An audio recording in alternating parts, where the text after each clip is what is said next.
ഒരു സംഖ്യയോട് 6 കൂട്ടിയതും സംഖ്യയിൽ നിന്ന് 6 കുറച്ചതും തമ്മിൽ ഗുണിച്ചപ്പോൾ 64 കിട്ടി.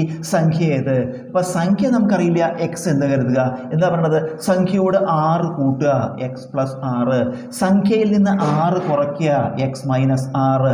ഇത് തമ്മിൽ ഗുണിക്കുക. അപ്പോൾ നമുക്ക് ഇങ്ങനെ ഇട്ടാൽ മതി. അപ്പോൾ എന്താണ്? X plus 6 into X minus 6. ഇങ്ങനെ ചെയ്യുമ്പോൾ ഗുണിച്ചപ്പോൾ ഉത്തരം എത്ര കിട്ടണത്? 64 കിട്ടി. സമം 64. ഇത് നോക്കൂ, A plus B into A minus B. A plus B into A minus B എന്താ? A square minus B square. അതുപോലെ ഇവിടെ എന്താ എഴുതാം? എക്സ് സ്ക്വയർ മൈനസ് 6 സ്ക്വയർ സമം 64. എക്സ് സ്ക്വയർ മൈനസ് 6 സ്ക്വയർ 36 സമം 64. മൈനസ് 36 അങ്ങോട്ട് നമ്മൾ എക്സ് അല്ലേ കാണുന്നത്, മൈനസ് 36 അങ്ങോട്ട് എടുത്തു.